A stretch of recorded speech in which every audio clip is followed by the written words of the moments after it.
स्थानीय विधायक करनाल से भाई जगमोहन आनंद जी, असंध के विधायक भाई योगेंद्र राणा जी, इंद्री के विधायक श्री रामकर कश्यप जी, नीलोखेड़ी से विधायक भाई भगवान दास कबीरपंथी जी, करनाल के हमारी मेयर भाई निर्मला गुप्ता, सरदार भूपेंद्र सिंह जी अध्यक्ष पूर्व में रहे गुरुद्वारा मैनेजमेंट कमेटी हरियाणा,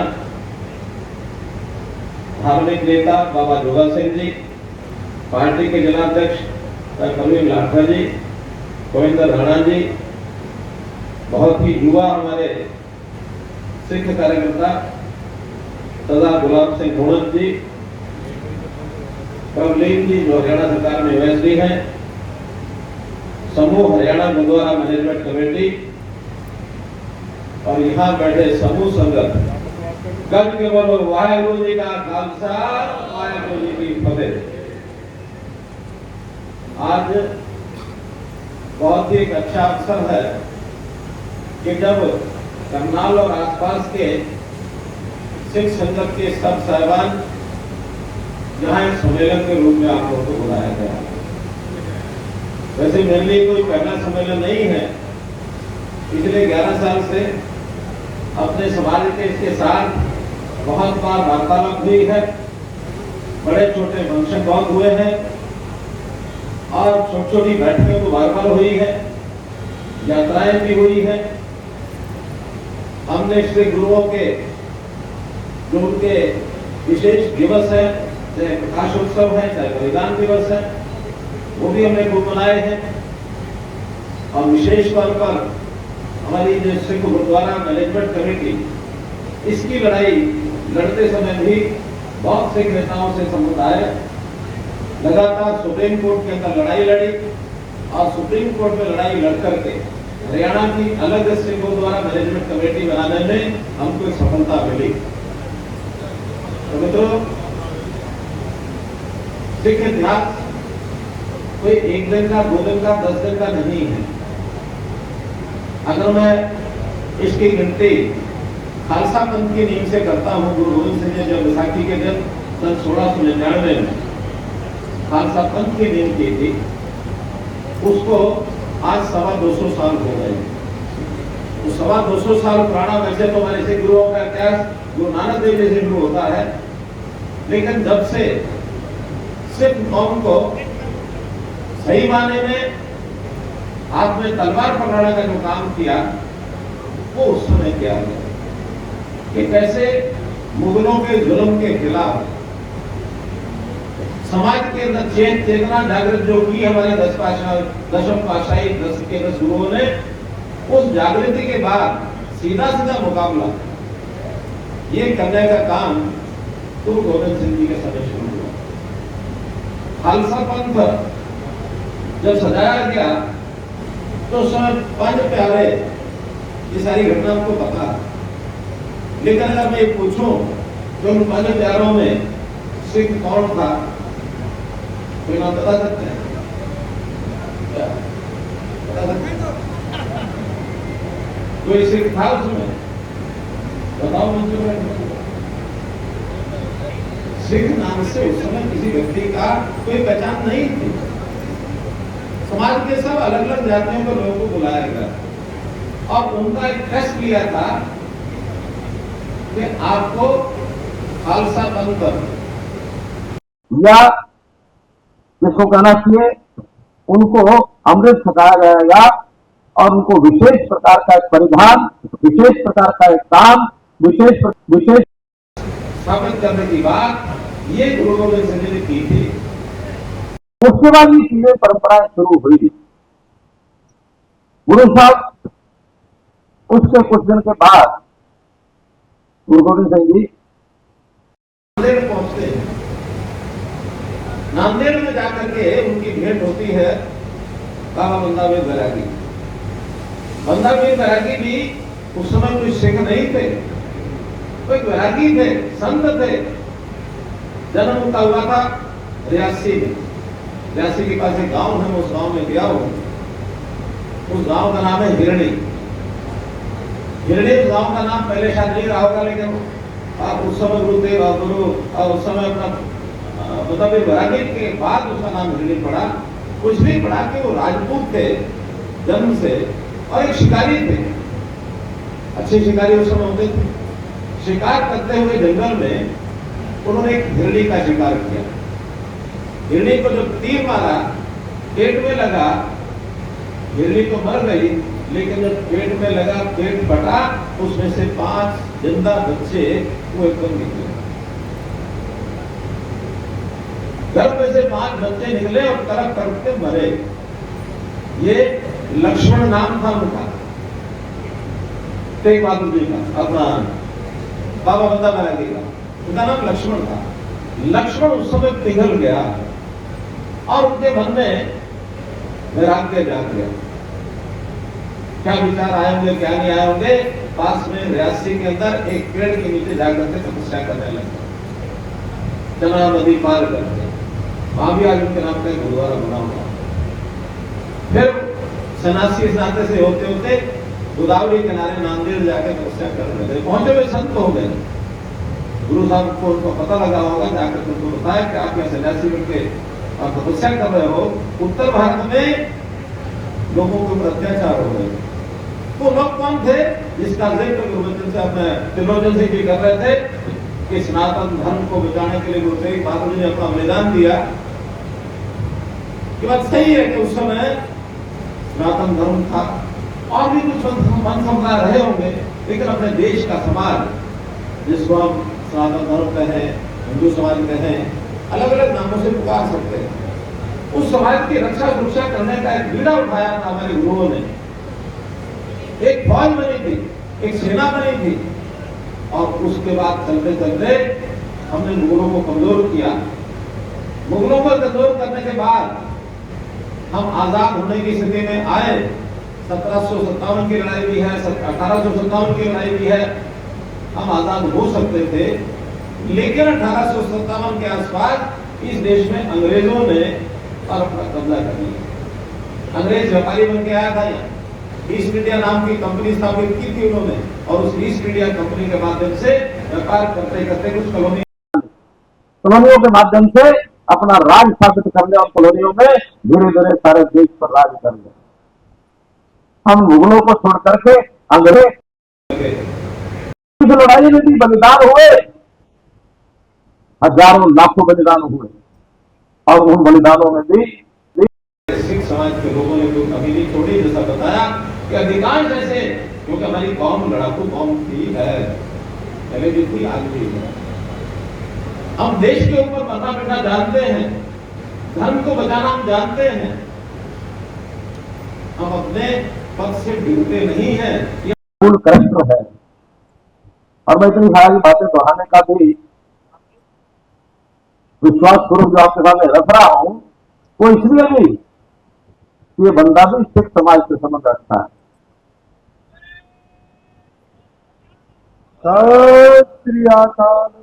मैं उस परंपरा से हूं, गुरु तेग बहादुर जी के जो 750 सैनिक थे और जो मुगलों ने जिनका कत्ल किया। मैं बार बार गुरु तेग बहादुर जी का नाम ले रहा हूं। बाबा बंदा सिंह की बात, बाबा बंदा सिंह बहादुर थे जो 750 सैनिक थे, उनकी सेना में से एक सैनिक हमारे पूर्वज रहे। आगे बढ़ते बढ़ते आजाद कराने की मुहिम ये चली। आजाद हुए, आजाद होने के साथ साथ थोड़ी सी जो गड़बड़ होती शुरू हो गई, आजादी से पहले शुरू हुई, तो हमारा समाज एक था, एकता में सब काम करते थे। एक छत के नीचे गुरु ग्रंथ साहब जी की जोत, श्रीमद् भगवत गीता का पाठ, जितने भी हमारे धार्मिक काम होते थे वो सब एक ही छत के नीचे होते थे। हमारी समाज की परंपरा एक थी, बहुत तो आज भी है। हमारे नाम एक थे, हमारा वेश एक था, हमारी खान पान एक, भाषा एक, बोली एक। भाषा बोली प्रांतों के हिसाब से बनी कि जो इस क्षेत्र में आज जो पंजाब जिसको कहते हैं, हरियाणा का भी उसका एक पार्ट था, इसलिए हमारी मुख्य भाषा पंजाबी थी। बाद में फिर कुछ प्रचलन हुआ कि पंजाबी के साथ हिंदी भी शुरू हुआ। और एक समय ऐसा आया कि देश के प्रांतों का जो गठन हुआ वो भाषाओं को लेकर के होने लगा। इस इलाके के लोग और आज जो पंजाब, आज जो के लोग आपस में भाषाई आधार के ऊपर अलग अलग प्रांतों में बट गए, एक पंजाब हो गया। उससे पहले सिख समाज अलग है, ये परंपरा भी शुरू हो गई। अब ये ऐसे कुछ विषय है, मैं इतना ओपन अगर बोलता हूं तो कुछ हमारे भाइयों को थोड़ा सा परेशानी होती है कि क्यों क्या बोल रहा है, आज की भाषा के तो विरुद्ध ये भाषा है, लेकिन विरुद्ध नहीं है। आज भले ही हम अपने आप की पहचान कौन के नाते से कम करते हैं, लेकिन हम देश के अलग समाज के रूप में हम नहीं है। हमारा समाज वही है, अलग अलग पंथ हमारे हो सकते हैं, यहाँ कोई सनातनी है, कोई सिख है, कोई आर्य समाजी है, कोई जैन है, कोई अलग अलग जातियों के हिसाब से किसी ने अपने आप किसी ने अपने आप कहा, किसी ने अपने आप को अपने आप जाट हुआ, कोई अलग अलग जाति में आगे बढ़ गए। दक्षिण वाले अलग नामों से अपने आप को जानते हैं, लेकिन इस देश की सब जातियां मिल करके देश एक है। हमारे राजा महाराजाओं ने इस देश को एक बनाने में अलग अलग राज्य किया, लेकिन एक बनाने में बहुत सी ताकतें उस समय लगी, उन ताकतों ने सारे देश को एक रखा और इसमें बड़ी भूमिका सरदार वल्लभ भाई पटेल ने निभाई। जब देश आजाद तो अंग्रेजों ने कुटिल चाल चली, क्योंकि मजबूरी में उनको देश छोड़ना था। छोड़ते समय एक विधान लिख गए कि यहाँ 560 रियासतें हैं, हम 560 रियासतों को एक मौका देते हैं कि जिसको अपना संविधान बनाना अपना कर लो, जिसने भारतीय संविधान के अंदर आना है वो अंदर आ जाओ। अब सारे राजा महाराजा सोचने लगे क्या करें। कुछ राजाओं ने कहना शुरू किया कि नहीं, अब देश आजाद हो गया, देश एक है, हमको भारत के संविधान में आना चाहिए। कुछ ने विरोध करना शुरू किया, कुछ अभी सोच नहीं पा रहे थे। तब सरदार वल्लभ भाई पटेल के जिम्मे लगा कि आप सब राजाओं से बात करो, सब रियासतों से बात करो। सब रियासतें छोटी बड़ी उस समय थी, हमारे यहां भी टिप्पू की रियासत थी और इसके अलावा दिल्ली की रियासत अलग होती थी। ऐसे ही पंजाब के अंदर भी कुछ अलग अलग रियासतें उस नाते से रही होंगी। तो सबसे जो बातचीत थी, रिजल्ट निकला कि केवल 3 रियासतों ने छोड़ दिया कि हम साथ नहीं आएंगे। बाकी 561 रियासतें, 461 रियासतों का हम भारत का हिस्सा है और सब ने इस भारत के संविधान को मान लिया, भारत के झंडे को मान लिया, आजाद भारत के हिस्सा रहेंगे, ये सब मान लिया। 3 रियासतें कौन सी रह गई? एक रह गई जम्मू कश्मीर, एक रह गई हमारी, एक रह गई जूनागढ़। अब इन 3 रियासतों को बनाने की जिम्मे लगा, किस जिम्मे लगा? 2 रियासतें सरदार वल्लभ भाई पटेल ने अपने जिम्मे लिया कि मैं जाके बात करता हूँ प्रेम से, प्यार से। और भाई अगर कभी कभी कोई आदमी प्रेम प्यार से ना माने तो तरीके और बहुत बनाने थे, तो बाकी तरीके अपनाने भी सरदार वल्लभ भाई पटेल को आते थे, जो किया। लेकिन उन्होंने दोनों स्टेट को तैयार कर लिया कि ठीक है, हम भी हाथों से हिस्सा रहेंगे। और रहेगी जम्मू कश्मीर की बात, ये पंडित जवाहरलाल नेहरू ने अपने जिम्मे लिया, लेकिन वो आखिर तक जम्मू कश्मीर में शेख अब्दुल्ला को प्यार नहीं कर सके। उनका नहीं, फिर ये समझौता हुआ कि ठीक है, ले आए, जम्मू कश्मीर अलग है। उस समय तक कोई अलगाव की बात नहीं थी, केवल जम्मू कश्मीर को 370 का एक प्रावधान मिलने के कारण से वहां भारत का कानून तब पास होता था जब उस कानून को जम्मू कश्मीर की असेंबली स्वीकार कर ले। जो है वो छोटी हो गई, जम्मू कश्मीर की असेंबली है वो बड़ी हो गई, तो लागू होगा नहीं तो नहीं होगा। तो ये द्वंद्व चला, हमने 370 खत्म बात कही और देश की आजादी के और अभी 3 साल 4 साल पहले तक ये लड़ाई लड़ते रहे और आखिर मैं अपने देश के प्रधानमंत्री नरेंद्र मोदी जी और इस समय के गृह मंत्री अमित शाह जी को इसका क्रेडिट देता हूं। उनको इस बात का श्रेय जाता है कि उन्होंने एक ही दिन में 370 को उठा के ऐसे मारा जैसे मक्खन में से बाल निकाल के फेंक दिया। और आज जम्मू कश्मीर भी उसी प्रकार का एक देश का अंग है जैसे बाकी प्रदेश है। तो सब प्रदेशों को मिलकर चलना है।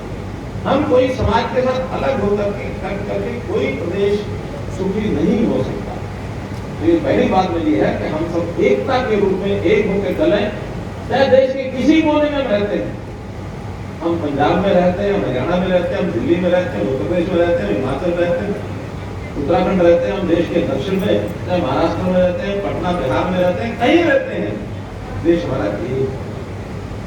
इस देश को तोड़ने की अगर कोई बात को स्वर निकालता है तो उससे सावधान होना अपना काम है।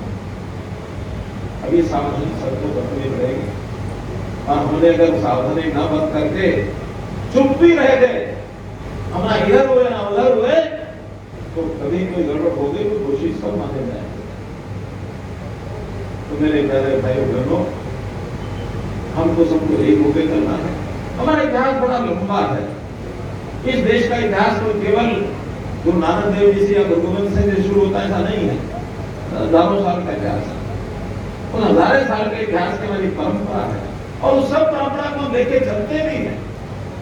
आज भी हम गुरु ग्रंथ साहब जी की शिक्षा को उठाकर देखें तो कितनी वाणियां हैं उसमें, कौन कौन से संत की वाणी उसमें नहीं है? सब संतों की वाणी, सब ग्रंथों की वाणियां उसमें। अर्थ भी वही है जो ग्रंथों का, वही अर्थ आज है। उस समय प्रारंभ किया कि देश में हो सकता है उनको अलग भाव रखने वाले, जाति में बंटने वाले, स्वभाव का गुरु गोविंद सिंह जी का कि कहीं अलग अलग टूट फूट के ना हो जाए, इसलिए सब जातियों को मिला करके खालसा पंथ की नींव करो। एक नाई को बुला लिया, एक नीली को बुला लिया, एक धोबी को बुला लिया, किसको तो पाल को होते यही थे ना। एक रविदास को मानने वाले थे, अलग अलग पंथों के लोग बुलाए और वो एक कर लिया ये सब एक हो जाओ। अब वो काम तो देश बहुत अच्छा है, लेकिन एकता करना इतना आसान भी नहीं। आज सिख समाज में भी कितने अलग अलग बने हुए हैं, कितने बने हुए हैं। और हमारे जो साथ रहने वाले लोग जो है वो अपने आप को अलग सिख मानने लगे। तो सुविधा भी नहीं है। हमने सिख समाज में एक देशदारी से कर, सहजदारी से कर, सिखों को भी तो कर। फिर यहाँ कहीं कोई निरंकारी हो गया, कहीं राधा स्वामी हो गया, कहीं कोई और पंथ हो गया। कितने पंथ चल रहे हैं, कितने मिशन चल रहे हैं। हम सबको इकट्ठे होना है। पूजा पाठ इस नाते से अपने मन में जो आए वैसा करो, कोई दिक्कत नहीं। किसी पंथ को मानो, किसी हम गुरु ग्रंथा को माने, कोई और किसी हमारे समाज सत्यार प्रकाश को मानता, कोई जैनी अपने जैन समाज के ग्रंथ को मानते, लेकिन इकट्ठे हैं। हमको इकट्ठे रहना है। कोई अलग पंथ में चला भी गया है तो उसको समझाना भैया देश के नाते में एक है, समाज के नाते में एक है। जब इकट्ठे रहना तो एक साथ एक दूसरे का सहयोग करके रहना। तो इस सहयोग की भावना हम आगे बढ़ाएं और अपना सिख समाज इसके लिए माना जाता है कि जो मन में ठान लेता है उसको पूरा करता है। सिख समाज हमारा बलशाली, वीरता पूर्वक, एक हमारे अंदर एक उस प्रकार की भावना है, वीर। हम किसी दुश्मन के साथ लड़ाई लड़ने के लिए हमेशा तैयार रहते हैं। हाँ, कमी भी है, तो सामने दुश्मन ना मिले तो फिर वापस नहीं लड़ते क्या? जो कोई सामने दुश्मन ना मिले ना, लड़ाई तो कर रही है, वीर रस है, फिर आपस में लड़ रहे होते हैं। तो इन चीजों से ऊपर उठना चाहिए। जहां तक सिख समाज के लिए बात है, कोई ऐसा काम आया जिसमें देश सब में सिख समाज का है, किसी और का है, हम कभी पीछे नहीं हटे। पिछले 10 साल में सिख समाज की कितनी मांगे, कहीं कोई संस्थान बनाने हो, कहीं कोई सबसे बड़ा हमने गुरुद्वारा मैनेजमेंट कमेटी का अलग एक्ट बनाना, फिर कहीं सड़कों पे कहीं म्यूजियम बनाने, कहीं कोई गांव के विकास की बात करनी है, इसी के बारे में विचार नहीं किया कि ये काम किस समाज का है, इस देश का, इस प्रदेश उसके लिए काम करेंगे। तो हमें जो आज बहुत सी ऐसी मांगे दी गई है, तो मैं मांगों को देख रहा था, 16 मांगे हैं। अब मैंने पढ़ा से चर्चा की इन सब मांगों के लिए हमको एक कमेटी बनानी पड़ेगी। किसी के सामने रखेंगे ठीक नहीं है। कुछ प्रदेश सरकार की है, कुछ केंद्र सरकार की है। सरकार शिक्षा दुक्का ऐसी है, मांग तो लिखी गई, लेकिन सोच समझ के सोच समझ के बात को बढ़ाए। नहीं तो जो मैंने इतनी देर पहले बात की है, उसमें से वो चीजें आगे बढ़ जाती। हमको समाज की एकता के रूप में आगे बढ़ना है, देश के सिस्टम के हिसाब से बढ़ना, देश के कानून के हिसाब से बढ़ना, और अपने समाज की प्रगति हो इसलिए बढ़ना है। हमारे यहाँ शिक्षा पर्याप्त हो, शिक्षा के बदले लोगों को नौकरियां मिले। अब जो पिछले आज तक समाज के अंदर या देश के प्रदेशों के अंदर गड़बड़े हुई हैं, उनकी जो जिम्मेवार लोगों के खिलाफ कार्रवाई करनी है, आगे ये चीजें न हो, ये भी उनको करना है। एक मांग रखी गई है कि 1984 के दंगों में जो हमारे परिवारों को नुकसान पहुंचा, जिनकी हत्या हो गई, जो कुर्बान शहीद हो गए, उनके बच्चों को हरियाणा में नौकरी दे दी है। हरियाणा ने उन सब बच्चों को नौकरी दी है।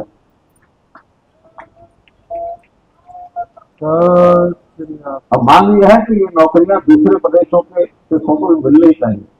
तो मैंने कहा कि ऐसी कहाँ घटना हुई है, क्योंकि हम प्रदेशों को बात करेंगे, ये सेंटर का काम नहीं है। ऐसे प्रदेशों को बात करेंगे कि भाई हरियाणा ने अगर नौकरियां दी है तो आप ये दे दो। तो ऐसी भी कई और मांगे हैं जो या तो हरियाणा सरकार से जुड़ी है या दूसरे प्रदेशों से जुड़ी हुई है। जहां तक ये गलियारा, जो करतारपुर गलियारा की बात आई है, वहां जो लोग जाते हैं उनके जाने के लिए जो कुछ सिस्टम, उसको भी ठीक करना, सरल बनाना है। कुछ दिक्कतें आती हैं, फॉर्मेलिटी ज्यादा है, ये काम भी केंद्र सरकार का है। हम जरूर बात करेंगे, जो समस्याएं आती हैं उन समस्याओं को हमको करना चाहिए, निश्चित करें, उसमें कहीं कोई दिक्कत नहीं आएगी। जहां तक मुझे हरियाणा सरकार का पता है, एक बार मेरे सामने आया कि गुरु गोविंद सिंह जी के प्रकाश उत्सव का 5 जनवरी था, 5 जनवरी नहीं है, मुझे ध्यान में डिक्लेयर करके कि 5 जनवरी का देश में अवकाश रहेगा, बता दो क्या करें। मोदी जी के सामने विषय आया कि जब वीर बालक जिनकी कुर्बानी बलिदानी हुई, तो उनकी याद में भी 26 दिसंबर को और वीर बाल दिवस के नाम से उस बाल दिवस की घोषणा की। कितने काम किए गिनाने का आप इसलिए नहीं कि आपको सबको बताया गया है। आज तो मैं इतना ही कहूंगा कि आप सब लोग मिल करके जो अच्छे काम हुए हैं उनके बारे में सब लोगों को बताएं, और जो गलत काम हुए हैं उन गलत कामों की जानकारी भी सबको होनी चाहिए, किसने किया किसने नहीं किया। ये राजनीतिक मंच नहीं है आज, क्योंकि राजनीतिक मंच की तरह मैं कुछ बातें छेड़ दूंगा तो हो सकता है थोड़ी सी तकलीफ सरदार को भी हो जाए, त्रिलोचन सिंह जी को, क्योंकि त्रिलोचन सिंह जी तो हम गालियां देते हैं बूथ पाले में से,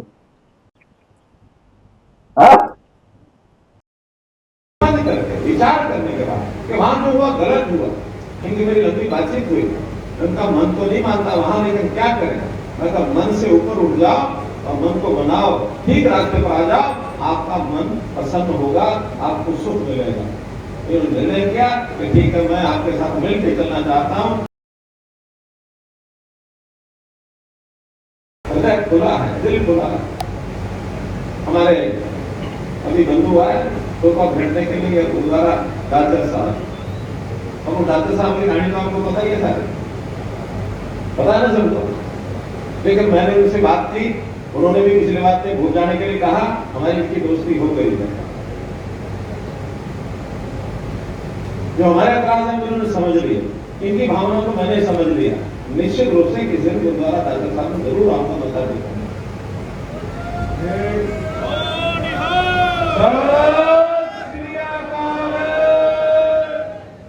इतना विचार करना चाहिए कि हर बात के पीछे कोई कारण होगा।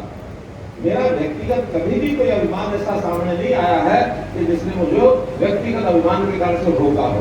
कोई सैद्धांतिक बात है, देश हित में बात है, समाज हित में बात है, उसको लेके आगे बढ़ेंगे, चाहे अपना हित हो ना हो, अपने को कोई नुकसान हो, कुछ भी हो जाए। अरे हम तो उन बलिदानियों को याद करते हैं जो देश के लिए अपने जीवन वार गए, पिता वारे, फिर लाल प्यारे वारे, वन्य तेरी शान बदले, ये गीत गाते गाते बड़े हुए हैं। तो इसलिए उन बलिदानियों के आदर्श पर चलने वाले हम लोग, देश और समाज के हित पर चलने वाले लोग, किसी के बहकावे में मत आओ, किसी की गलत रास्ते पर चलने के लिए तैयार मत हो। इस नाते हम चलेंगे और इस नाते से चलने की प्रेरणा हमको जो मिलती है, आज मैं एक और नाम याद कराता हूं, वो सरदार भगत सिंह।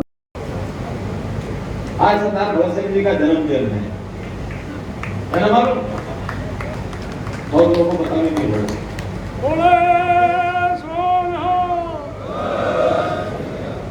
आज 28 सितंबर सन 1907 में उनका जन्म हुआ था और 23 मार्च 1931 को उनकी शहादत हुई थी। भगत सिंह, सुखदेव, राजगुरु तीनों की शहादत एक साथ हुई थी।